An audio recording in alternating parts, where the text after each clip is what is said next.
الله الرحمن الرحیم. ملګرو ښه راغلاست. دا زموږ ستاسې ریسایکل بین دی. زه دلته راډرګ کومه سکرین منځ ته چې موږ تاسو ته ښکاره شي.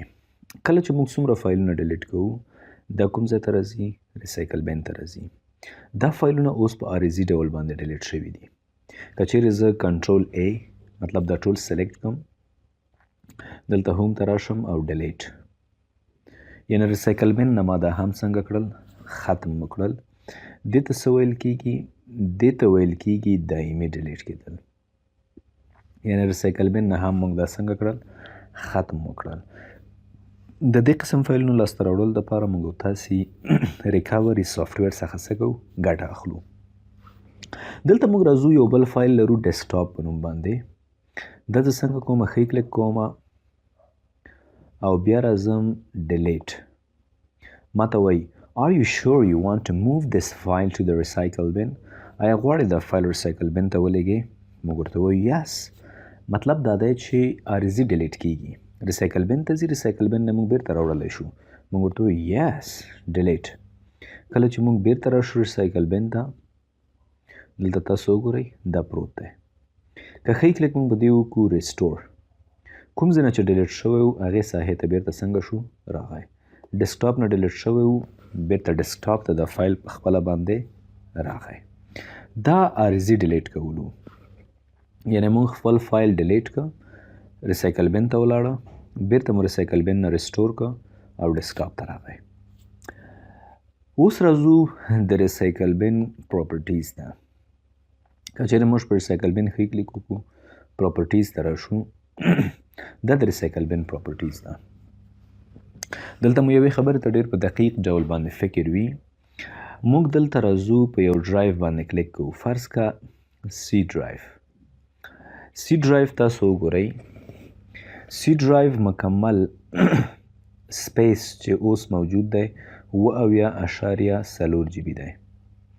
د دې څخه یې 4 جی بي یا 4000 ام بي، دا ام بي دي ښه، 4000 ام بي چې دا 4 جی بي کېږي. 4 جی بي سپیس یې چا ته ورکړی دی؟ ریسایکل بین ته یې ورکړی دی. 4 جی بي سپیس یې چا ته ورکړی؟ ریسایکل بین ته یې ورکړی دی. سی ډرایو څومره حق لري په ریسایکل بین کې؟ 4 جی بي یا 4000 ام بي حق لري. د دې څخه اضافه حق نه لري.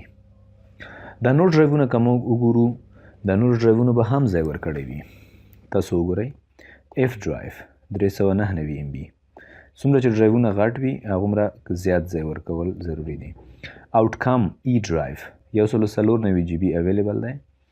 دې 11 جی بي ځای ورکړی دی. یعنې دا په دې مطلب نه ده چې موږ دا ایډیټ کولی نه شو. دلته وګورئ تاسو راشئ، دا به کو 12000. څومره به کو؟ 12000 به کو. اوس دې ډرایو څومره ځای ورکړه؟ اپلای 12 جی بي ځای ورکړه. یعنې دا ځای موږ او تاسې برابروو چې څومره ځای باید یو ډرایو ریسایکل بین ته ورکړي. موږ دلته یو بل اپشن هم لرو، ډونټ موو فایلز ټو ریسایکل بین، ریموو فایلز امیډیټلی وین ډیلیټډ. د دې مطلب ځان پوهیږو. که موږ دا اپشن انتخاب نه کړو د ډرایو دپاره، دا اپشن انتخاب کړو چون دا ډرایو دا سپیس به موږ داسې پاک کړو، موږ دا اپشن بیخي نه انتخابوو، دا اپشن انتخابوو. نو دا چې موږ کله انتخاب کړ، دغه ډرایو چې ای ډرایو دی، د دې فایلونه چې کله ډیلیټ کېږي هغه به همداسې بیخي د کمپیوټر څخه ډیلیټ کېږي. یعنې ریسایکل بین ته به هغه نه ځي. به چېرته نه ځي؟ ریسایکل بین ته. مستقیم به د کمپیوټر څخه څنګه کېږي؟ ډیلیټ کېږي به، یعنې پرمننټلی دایمي ډول باندې به څنګه کېږي؟ ډیلیټ کېږي. ولې ریسایکل بین ته نه ځي؟ ځکه چې دې ډرایو کوم سپیس نشته په ریسایکل بین کې. موږ مخکې وویل چې ریسایکل بین بل څه نه دي، از ا سپیس. ریسایکل بین خپله یوه خالیګاه ده، یو فولډر دی چې ټولو ډرایوونو دې ته څنګه ورکړی دی؟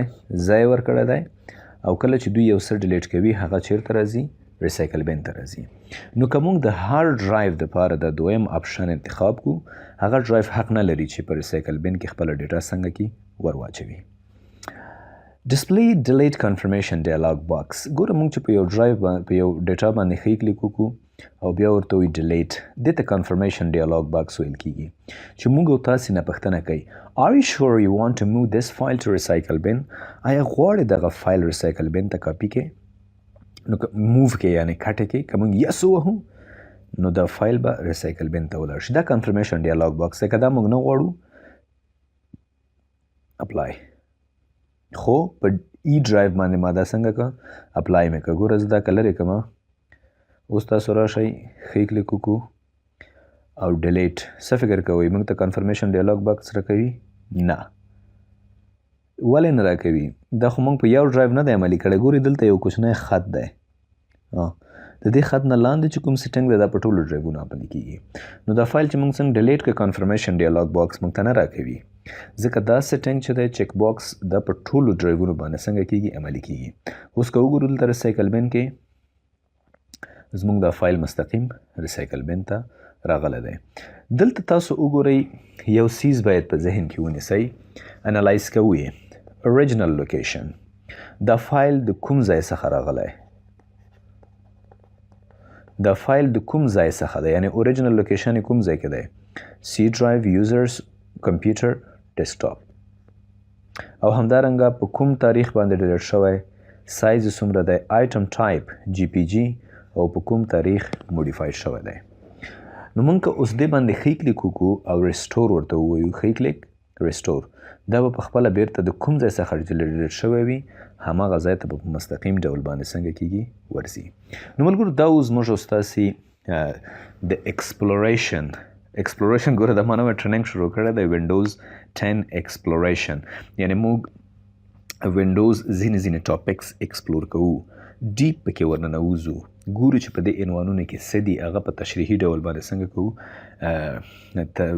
ریکارډ کوو تر څو زده کوونکي د هغې څخه ډېره زیاته اعظمي ګټه واخلي.